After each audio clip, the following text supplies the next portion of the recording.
Acompáñame a leer el texto de nuestra convención Discípulos de Cristo este año. Saben que la semana pasada empezamos con amar o ama como Cristo. Ese es el tema de este año para nuestra convención y quiero que leamos todo el texto. Lo vamos a estar leyendo en la versión popular, en la Dios habla hoy, en la DHH, si tiene celular, iPad o cualquier otro aparato electrónico. Y está en Primera de Juan, no el Evangelio de Juan, la primera epístola de Juan, capítulo 3, en los versos del 11 al 18. Como voy a estar leyendo, la van a estar proyectando y les repito, voy a estar leyendo en la versión Dios habla hoy. La primera epístola de Juan está bien cerquita del Apocalipsis allá, para aquellos que tengan dificultad buscándola. Y comenzamos. Este es el mensaje que han oído ustedes desde el principio, que nos amemos unos a otros. No seamos como Caín, que era del maligno y mató a su hermano. ¿Y por qué lo mató? Pues porque los hechos de Caín eran malos y los de su hermano buenos. Hermanos míos, no se extrañen si los que son del mundo los odian. Nosotros hemos pasado de la muerte a la vida y lo sabemos porque amamos a nuestros hermanos. El que no ama aún está muerto. Todo el que odia a su hermano es un asesino y ustedes saben que ningún asesino puede tener vida eterna en sí mismo. Conocemos lo que es el amor porque Jesucristo dio su vida por nosotros. Así también nosotros debemos dar la vida por nuestros hermanos. Pues si uno es rico y ve que su hermano necesita ayuda, pero no se la da, ¿cómo puede tener amor de Dios en su corazón? Hijitos míos, que nuestro amor no sea solamente de palabra, sino que se demuestre con hechos. Te leo nuevamente ese 18. Hijitos míos, que nuestro amor no sea solamente de palabra, sino que se demuestre con hechos. Un poco fuerte la palabra. Desde el verso 16 ya nos está confrontando un poco, porque me está hablando algo que me incomoda. Me empieza a hablar de darme por mi hermano. Y mira, ama como Cristo es el tema de nuestra convención para la iglesia en este año.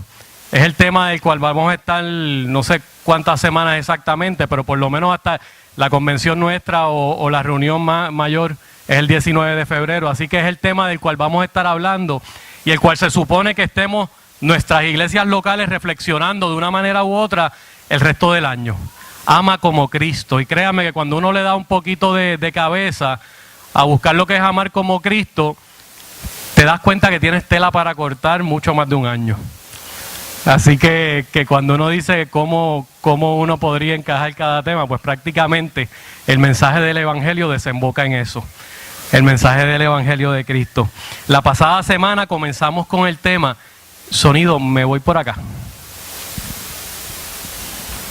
La pasada semana comenzamos con el tema de amar como Cristo y principalmente desde una perspectiva del amor de Dios hacia nosotros, principalmente hablando de la grandeza de ese amor de Dios hacia la humanidad que Él creó.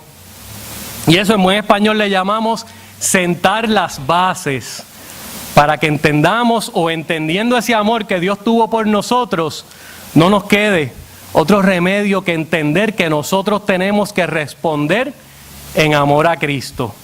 Pero entonces me resulta curioso que ese texto que escogen o que escogemos para la convención, todas sus implicaciones me hablan no de amar a Cristo, sino de amar a mi hermano. Y entonces por ahí va la cosa. Por ahí me empieza a decir algo en lo que ya yo tengo que reflexionar. Entonces parece decirme el texto que no hay forma de hablar del amor de Dios sin que el amor por mi hermano esté presente. Entonces empieza a decirme, o parece el texto decirme como que yo no puedo separar esta cuestión de hablar de Dios o de decir que amo a Dios si yo no practico el amor a mi hermano. De hecho, Juan es un poquito más radical, o el escritor de la primera epístola de Juan. Juan parece estar diciendo como que olvídate de estar hablando de que amas a Dios. Ama a tu hermano y entonces yo veo que tú amas a Dios. En eso se enfoca el tema teológico de la epístola de Juan. Es decir, que amar a Dios con todo mi corazón, con toda mi mente, con toda mi fuerza, con toda mi alma, todo eso que nosotros sabemos y que se escucha hermoso y que sé que muchos lo repiten a sí mismos, por supuesto, y yo mismo, y uno dice, yo amo a Dios y lo quiero amar con todo mi corazón, alma, mente, fuerzas.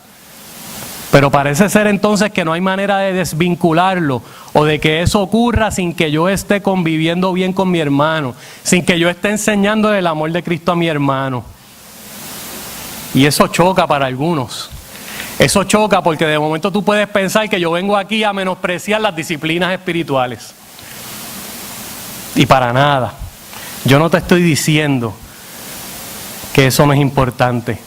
Yo lo que te estoy diciendo es que hay algo en el tuétano del mensaje del Evangelio. En palabras más finas le dicen el querigma. Y eso es el tuétano, el calcio de lo que es el Evangelio. Hay algo esencial en ese mensaje de que yo tengo que demostrar el amor por mi hermano. Por eso es que creemos en congregarnos. Por eso es que no creemos, y con mucho respeto, por eso es que no creemos en irnos a un monasterio y apartarnos del mundo. Porque de una manera u otra este evangelio que predicamos es acción. De una manera u otra este evangelio no se puede predicar si no se vive. Y se vive amando a mi prójimo, amando a mi hermano. Cuando yo entiendo esto, me percato de que como creyentes, entonces es un asunto de vida o muerte, tratar de entender esto de qué es amar como Cristo. ¿Y por qué digo de vida o muerte? Porque me atrevo a decir que es un asunto de salvación. Sammy, ¿de qué tú me hablas? Si la salvación es aceptando a Cristo. Sí, pero cuidado. Cuidado porque en un mundo tan individualista como el que vivimos, y lo hemos dicho en otras clases o en otras prédicas, hemos también individualizado el evangelio. Cuidado con esta frase de que la salvación es individual. ¿Tú lo has pensado alguna vez? La salvación es individual porque a mí nadie, o yo no puedo heredar de mami la experiencia de fe de mami, ni de mi abuelita. La decisión la tengo que tomar yo. Uy, pero la salvación no hay manera de vivirla individual. Y vuelvo y te repito, eso es tema de otro día, pero por eso creo en congregarme, si no fuera un hipócrita en lo que estoy proclamando aquí. La salvación se vive en comunidad y así la vivió Jesús o el evangelio que predicó. Y para aprender a amar a mi hermano, el primer modelo que tenemos que mirar es ese que nos dejó establecido Cristo. Por eso es que decimos amar como Cristo. No nos pongamos a buscar otros modelos. Lo tenemos clarito ahí en la palabra. Y cuando usted dice amar como Cristo, de momento, y yo fui el primero que lo pensé. Cuando yo escuché el tema de la campaña, yo dije amar como Cristo. La primera pregunta que vino a mi mente ¿es eso posible? Yo no sé si usted se lo ha preguntado. Porque entonces de momento dice, esto se escucha a mucha religiosidad. Esto se escucha a mucho aire de santidad, pero ¿de verdad es posible amar como Cristo? Oye, hermano, no estoy diciendo que seamos perfectos, pero en muchas ocasiones yo he visto esa acción de amar como Cristo aquí en mi iglesia, aquí en mi congregación.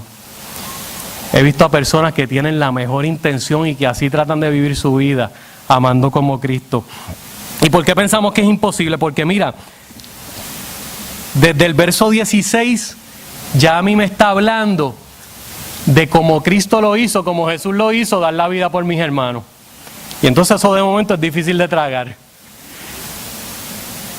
Y yo digo, rayo, espérate, ya me está hablando en el 16 de dar la vida por mi hermano. Y como tú y yo típicamente no nos ubicamos en un escenario como ese, tendemos a despachar la palabra. Tendemos a despachar ese requerimiento que nos está haciendo Dios. Pero yo quiero que atendamos, y más que atendamos, que entendamos este tema responsablemente. Porque si yo me limito, si yo lo circunscribo únicamente a lo que es dar la vida por mi hermano, unos cuantos, por no decir todos, se van a desligar del tema. Sí, es de momento como si la palabra de Dios no fuera viva, como si no me habla hoy. Mira, vamos a entender el contexto en el que está escribiendo el autor de la primera epístola de Juan. La primera epístola de Juan está escribiéndole a una iglesia sufrida del primer siglo, en donde el morir por la causa del evangelio y por otro hermano es la orden del día. Mira el contraste.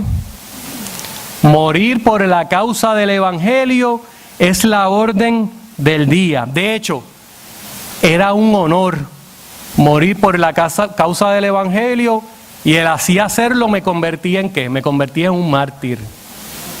Un mártir por la causa de Dios. Y yo no te vengo a decir que hoy no sería un honor morir por la causa del evangelio. Para nada te vine a decir eso. Pero yo te vengo a decir que lo tenemos que contextualizar para entender el requerimiento que nos está haciendo las Escrituras hoy. Porque en un mundo que vivimos, en este mundo particularmente occidental en que vivimos, no necesariamente se muere por la causa del evangelio. Es más, todos los días, ¿verdad? No es la orden del día. El autor hace mano o echa mano de las herramientas que tiene y el contexto en que está viviendo. Pero para nosotros eso hoy, verlo, quizás son noticias de allá de Oriente, no de nuestro mundo occidental. Y yo te digo más, no tan siquiera es raro morir por la causa del evangelio, sino que es hasta raro ser vituperado. Y muchos dicen, oh, no, espérate, porque es que lo escuchamos con frecuencia. Ojo, porque yo he tenido casos de estos, donde personas en el empleo, los he tenido, personas en el empleo con mucho honor sienten que están siendo vituperados por la causa del evangelio. Y no es eso lo que está ocurriendo. Lo que está ocurriendo es que se les está amonestando y disciplinando porque no están haciendo bien su trabajo. Porque el patrón no los contrató para que esté hostigando al empleado del lado, que tiene su fe ya y la vive de otra manera y no quiere que lo estén hostigando en horas de trabajo. A eso me refiero, para que tú y yo nos ubiquemos en que para nosotros es un poquito difícil entender esta cuestión de morir por el evangelio. Pero, quizás tú, en el resto de tu vida y en lo que has vivido, tú no te tengas que enfrentar a una situación donde tú tengas que decidir si voy a dar la vida por mi hermano.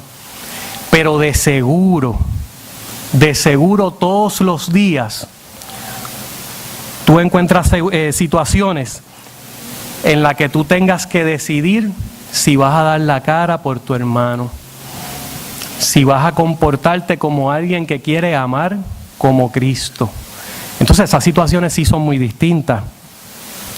Esas situaciones nos ponen a pensar, porque eso sí lo vemos todos los días. Calumnias contra el hermano, hermanos en necesidad. Y yo a la palabra hermano de vez en cuando lo cambio a prójimo, porque tendemos a pensar que hermano entonces es el que yo tengo al lado en el banco, y el que está fuera de la iglesia no es mi hermano. Pues mira, por si acaso tú piensas así, vamos a ponerle prójimo. Todo aquel ser humano que me rodea, con el cual yo interactúo a diario. Y eso sí, tú te topas todos los días viendo necesidades de mi hermano. Entonces cuando yo quiero amarlo como Cristo, ahí sí cobra relevancia, ahí sí cobra importancia el entonces yo decir, espérate, ¿cómo es que Cristo amó? Entonces yo entiendo que no se trata de dar, sino de darse. ¿Tú ves la diferencia? Cristo no solamente dio, Jesús no solamente dio, Jesús se dio en la cruz. Él dio hasta llegar al punto de darse por completo. Y entonces hay muchos modelos que nosotros vemos en la Biblia, particularmente en los evangelios, y por ahí es que yo quiero encaminar este mensaje de amar como Cristo. Por supuesto que hay un montón más de ejemplos, pero hay 3 áreas en particular del ministerio de Dios, de Jesús, cuando caminó aquí en la tierra, entre los seres humanos, cuando se hizo carne, hay unos ejemplos que a mí me llaman mucho la atención porque tú y yo no los encontramos todos los días y algo pasa que como que no nos sentimos compelidos, no nos llama a la conciencia de que eso es responsabilidad nuestra. De esos tres, vamos a empezar con la mujer adúltera. Yo no voy a predicarte del pasaje de la mujer adúltera en particular. La mujer adúltera la traen a Jesús religiosos de la época. Para hacerte un cuento largo, corto, la traen los religiosos de la época donde Jesús, pretendiendo que se cumpla la ley con ella, porque supuestamente, no vamos a entrar en los detalles, eso sería predicar de ese texto, pero supuestamente la agarraron en pleno acto de adulterio. Y entonces la ley mosaica decía que hay que apedrearla. Y la traen a donde Jesús, para ver qué Jesús hace. La traen los religiosos de la época para ver si Jesús, en cumplimiento de la ley, avala lo que van a hacer y se une a ellos y tira la piedra con ellos. Y entonces mira el dilema que tiene Jesús. A ver si se parece a algo que tú y yo tenemos hoy todos los días. Jesús tiene las escrituras, el conocimiento. Las escrituras hebreas, la Tanaka, como decía él en la clase bíblica. Eso era lo que tenía. No piense, ¿verdad? No piense en los evangelios, en nuestra escritura. Jesús tiene el conocimiento de la escritura hebrea. Jesús tiene el conocimiento de la tradición. Y sabe que eso es lo que dice.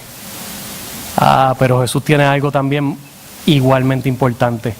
Jesús tiene el conocimiento de cómo aplicar la ética cristiana, que yo te hablé hace unos meses en una predicación también aquí.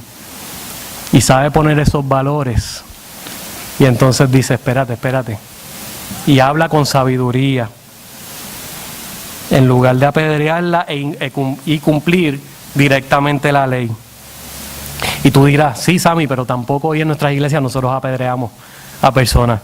Sí, pero hoy en nuestras iglesias continuamos realizando ejecuciones públicas. Lo hacemos dentro y fuera de la iglesia, pero nosotros continuamos teniendo paredones de fusilamiento en las iglesias. En ocasiones el paredón está aquí mismo en el altar. Dios nos libre de eso, gracias a Dios, que esto es una iglesia de amor. A veces por eso me atrevo a hablar un poquito más cómodo en esta iglesia y señalar esas cosas, pero es para que cobremos conciencia. Nuestras iglesias no se pueden convertir en paredones de fusilamiento.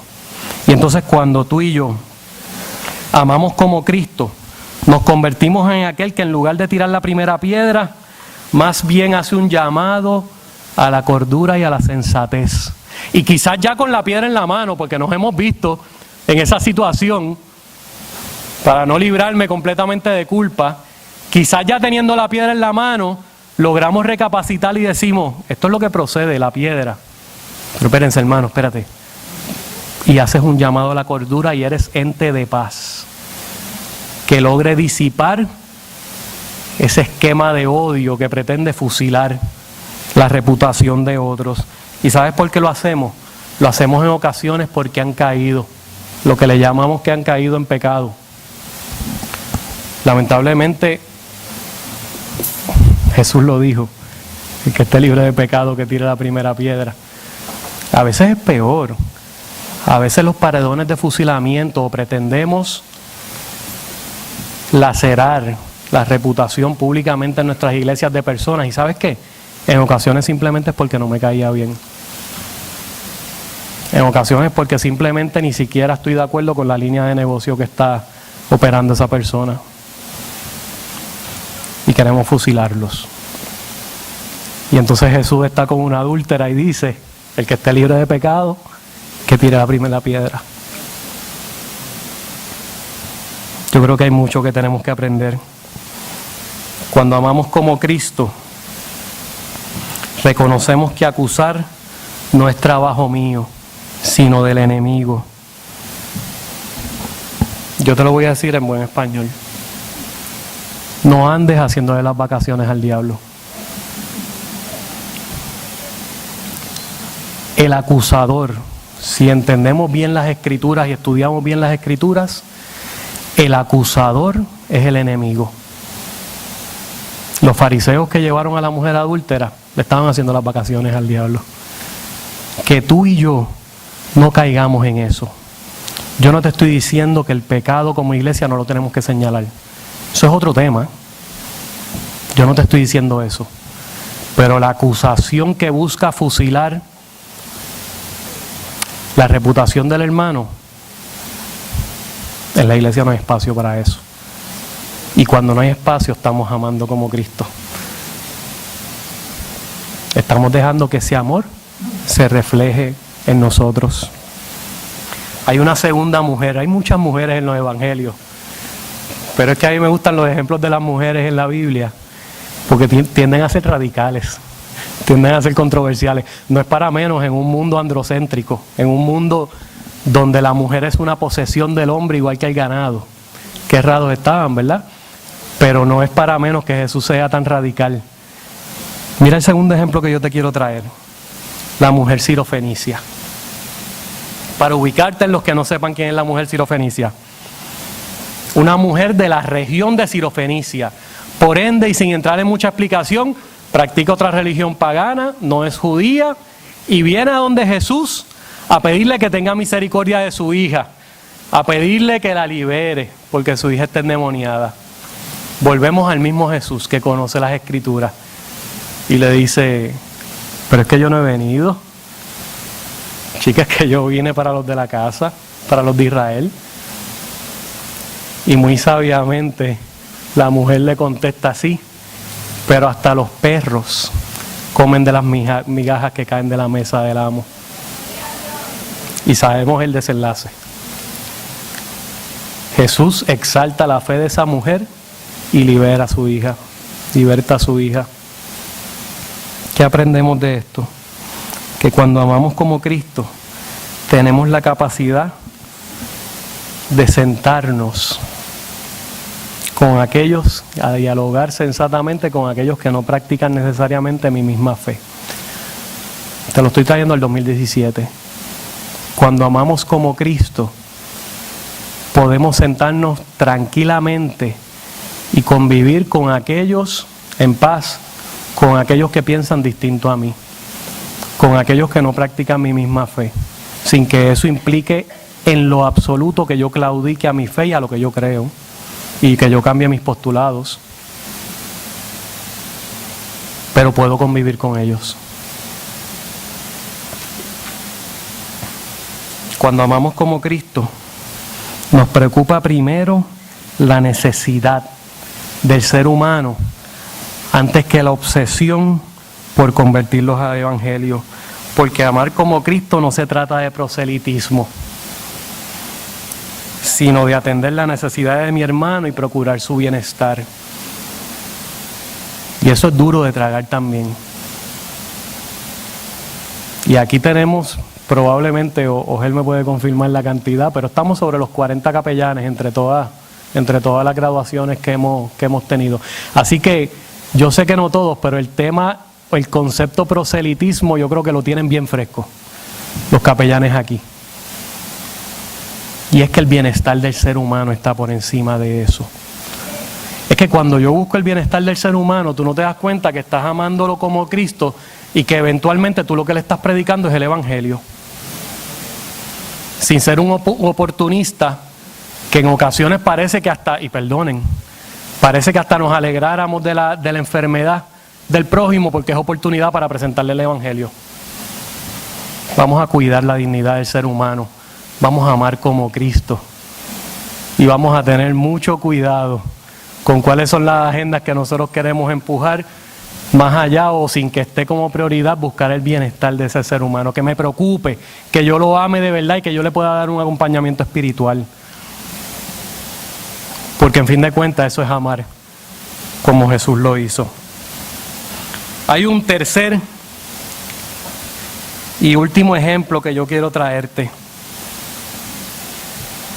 Y en este están contenidos, porque son áreas, están contenidos dos milagros hermosos de Jesús.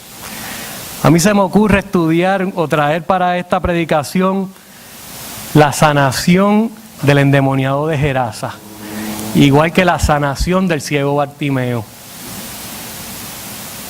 Y aunque están distantes los dos, y son milagros totalmente distintos, representan un sector importantísimo.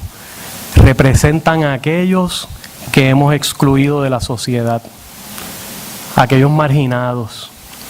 Representan a aquellos que, igualito que la sociedad, porque si la iglesia es un microcosmo de lo que vemos en la sociedad, o sea, un mini-mí. Ese concepto quizás los jóvenes lo entienden un poco mejor. La iglesia es un pequeño yo, ¿verdad? De todos los problemas que vemos en la sociedad, no se sorprenda, los tenemos dentro de la iglesia. Si la iglesia es así, en ocasiones, nosotros también hemos marginado algunos sectores en la iglesia, y no necesariamente es porque sean pobres.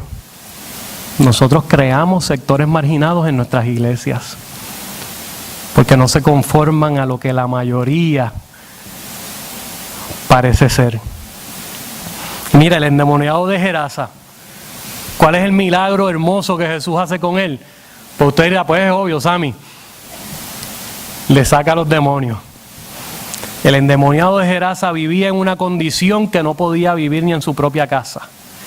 Y como no se conformaba a esa estructura social, a ese orden social, había sido marginado, y miren qué vida triste que tenía que vivir en los sepulcros.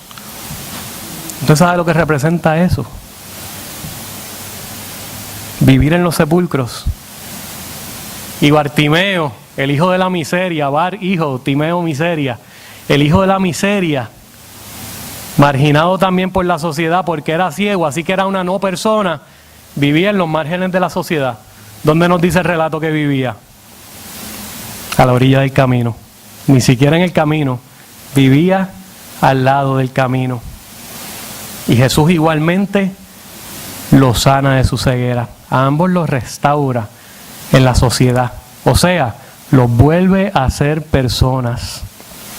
Y entonces cuando yo veo estos milagros, tengo que ver que cuando amamos como Cristo, no podemos permanecer indiferentes ante la necesidad que pasan los menos afortunados. Y no lo voy a limitar a los marginados de la sociedad y a los menos afortunados, pero tampoco lo voy a pasar por encimita tan sencillamente. Tampoco voy a dejar de predicarlo porque aquí digamos, qué bueno, no, si es que aquí tenemos un ministerio de personas sin techo. Sí, pero ¿y tú qué estás haciendo? ¿Y tú en tu diario vivir? Gloria a Dios por los que se levantan, yo no sé a qué hora, incursioné en un momento dado en ese ministerio a las 4:30, 5 de la mañana, los domingos y en algunos sábados, para atender a las 3 de la mañana. Algunos y tienen que hacer desayuno, están aquí a las 4:30. Gloria a Dios por esos que le llevan comida a los marginados. Y usted dirá, en ocasiones decimos, ¿y para qué? Si las estadísticas dicen que no se van a rehabilitar. Yo no sé para qué, hermano. Yo me atrevo a decir, o se me ocurre decirte, que para amar como Cristo, que para hacer lo que Cristo hizo. Yo no sé si se van a convertir, y las probabilidades dicen que no, o que van a morir de su misma adicción y con sus mismos problemas, pero yo tengo que amar como Cristo. Yo tengo que encargarme de esos sectores marginados. Y te lanzo el reto a ti, porque te dije que no me quiero conformar con decir vamos a despachar esto porque tenemos un buen ministerio. El ministerio necesita manos, pero la calle también necesita manos que no estén únicamente atadas a las estructuras de la iglesia. Lo vimos. Fíjense que mucho hace falta en nuestras elecciones. No voy a hablar de política partidista. En nuestras elecciones hubo historia. En noviembre, un legislador sacó la mayor cantidad de votos por acumulación, sin un partido alguno. ¿Y cuál es su track record? Se ha dedicado al prójimo. Repito palabras de Ingrid. Que mucho hace falta en nuestra sociedad. Que yo sepa no, lo sé. No está atado a estructuras eclesiásticas. Así que tenemos que amar un poquito más como Cristo. Y en nuestra agenda tienen que estar incluidos esos marginados. pero también tiene que estar incluido aquellos que, como te dije, hemos marginado en las iglesias. Cuando amamos como Cristo, nos encargamos de proveerle al que no me puede retribuir. Qué fácil se me hace hacerle un favor o proveerle al hermano que yo sé que me puede retribuir luego, que me puede pagar con la misma cara de la moneda. Pero qué difícil es dedicar tiempo, recursos, para aquellos de los cuales tú sabes que no vas a obtener ningún beneficio, sabiendo que el mayor beneficio es buscar amar como Cristo. El mayor beneficio está en el cielo. Y es obedecer a Dios.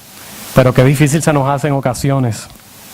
Mira, te dije hace un rato que también lo he visto aquí, que no voy a limitarlo. Pero yo tengo también que testificarte de una iglesia, para que tú te motives si no lo estás haciendo. Una iglesia que sabe amar como Cristo. Porque cuando amamos como Cristo, de momento, tú llamas al hermano desvalido, que no puede guiar, y le dices, ¿sabes que estaba pensando en ti? ¿Quieres ir al cine? Te voy a buscar. Y lo llevas al cine. Cuando amamos como Cristo, llamamos de momento al que está enfermo y le dices, ¿qué necesitas? Porque voy para allá. No es una opción, voy para allá. Dime qué necesitas. Cuando amamos como Cristo, ayudamos en la agenda al que acaba de perder un ser querido y lo llamamos y le decimos, vas a hacer esto, esto y esto. Ya yo hice los arreglos en el trabajo para que atiendas con tu esposa la pérdida y yo me quedo con la nena. Cuando amamos como Cristo, visitamos al hospitalizado y le llevamos cánticos. Y con esos cánticos llega un cielo bajito en esa habitación, donde cae la gloria de Dios. Y usted ve el panorama, usted ve al enfermo romper en llanto, pero en medio de su necesidad, adorar y alabar a Dios. Y usted se da cuenta que luego de eso, las palabras sobran. Que no hace falta traer una palabra de reflexión. Que en medio de la alabanza se derramó la gloria de Dios allí. Y esa persona recibió lo que necesitaba.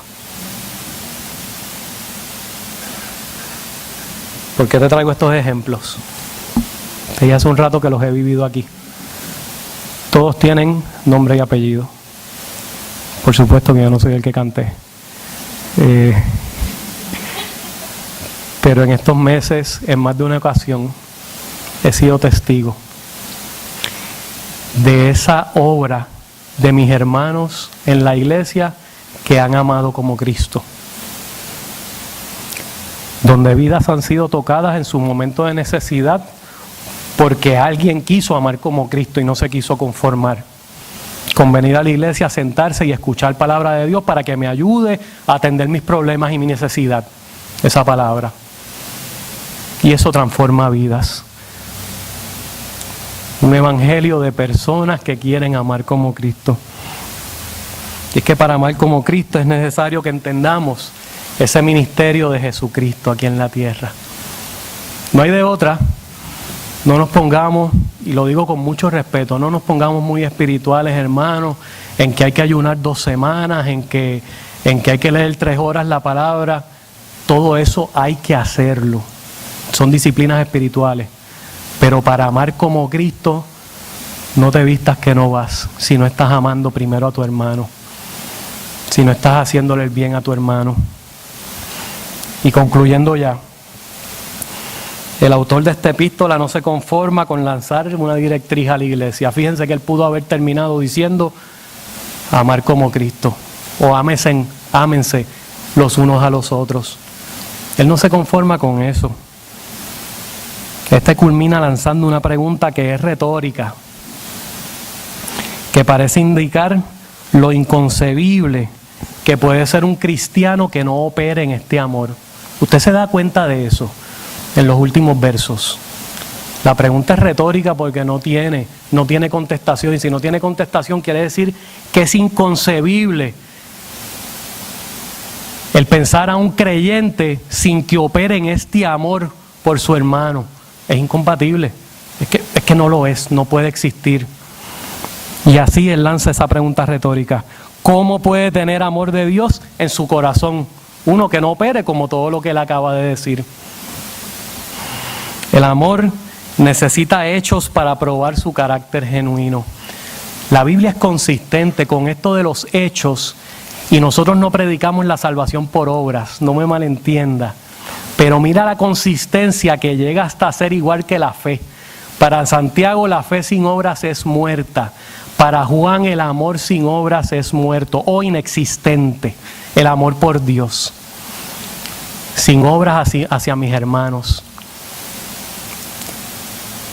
Así que ese amor, para que sea genuino, necesita los hechos. Las palabras de amor que nunca se traducen en hechos carecen de valor.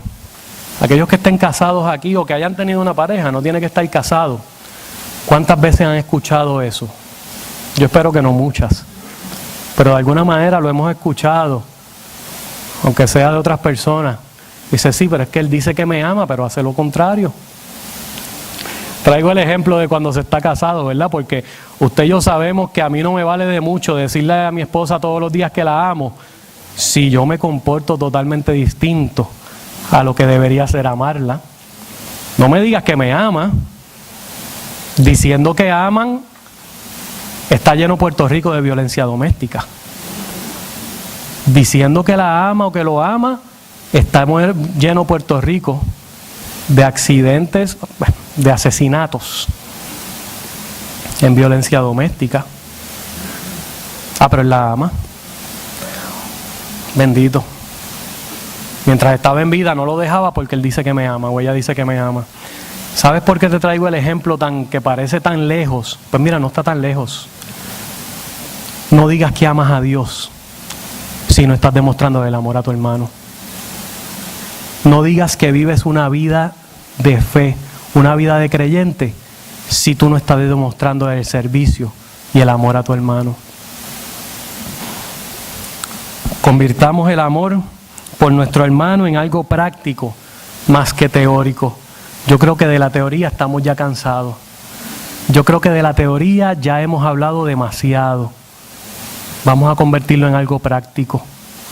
Porque el evangelio que predicamos es acción. Me he dado cuenta de eso. Lo demás lo necesito, dígamelo a mí. Es parte de la formación teológica, el estudio de las escrituras, es parte de nuestra formación que se supone que se traduzca en acción.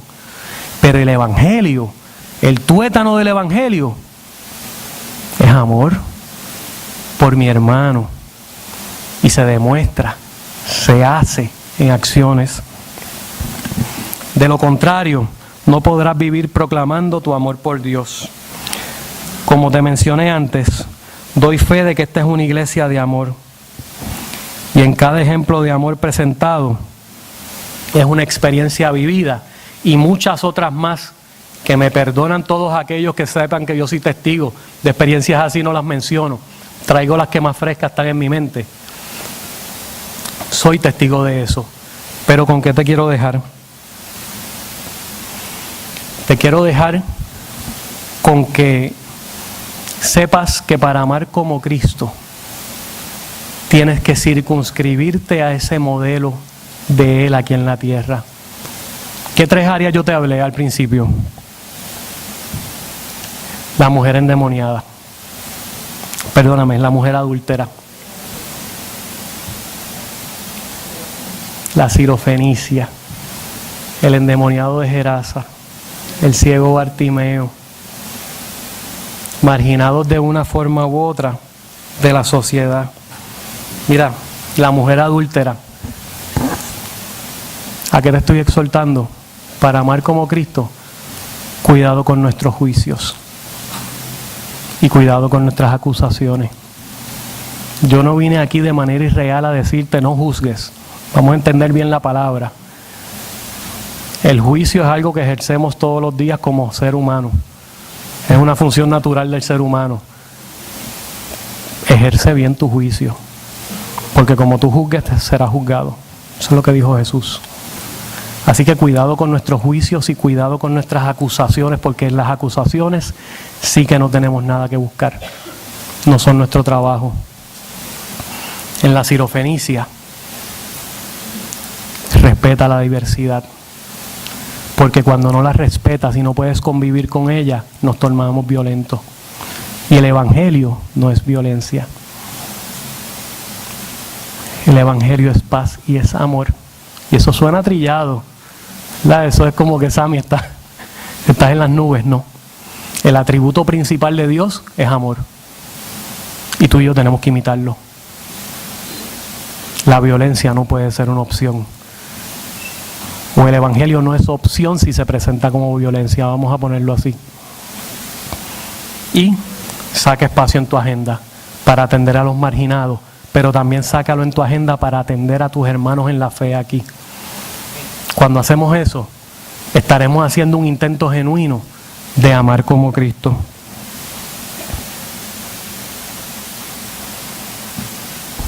La iglesia nuestra, lo repito por quinta ocasión, es una iglesia de amor. Pero te traigo esto como un reto, porque si tú no estás inmerso en esta corriente, a eso es a lo que yo te quiero invitar hoy. A que tú te sumerjas en esta corriente de amar a mi hermano, de amar como Cristo. Porque ¿sabes qué? Yo no tengo otra manera de explicarte que no es hasta que tú te metas en buscar el bienestar de mi hermano, no es hasta que tú te metas en el servicio. Para eso tenemos las estructuras y los ministerios en las iglesias. No es hasta que tú te insertes en eso que vas a ver la mano de Dios. Uno sufre porque quisiera metérsele por dentro a la gente. No vas a ver la mano de Dios manifestada en tu vida hasta que no te sumerjas en eso. Deja ya de ensimismarte en tu problema. Eso el boricua le llama de mirarse el ombligo, que es trancarse en sí mismo y estar resaltando únicamente tu problema, porque Dios se va a encargar de él. Pero tu problema no es excusa como una sabática para que no empieces a amar como Cristo. Y entonces, ¿qué hacemos? Mira a tu alrededor, mira a aquellos que sí lo están haciendo, motívate e insértate en esa corriente. Yo te garantizo que tú vas a ver la mano de Dios en tu vida. Yo te garantizo que tu perspectiva de vida va a cambiar.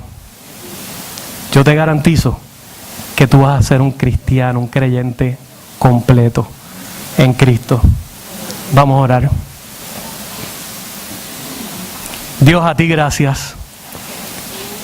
Gracias, Señor, porque tu palabra nos confronta. Gracias, Dios, porque tu palabra no es cómoda. Gracias porque nos tenemos que preocupar cuando es muy cómoda. Tu palabra nos inquieta para promover un cambio en nuestras vidas, Señor. La hemos proclamado y me ha hablado a mí y me ha confrontado con la actitud que yo debo tener y cómo me debo conducir hacia mis hermanos.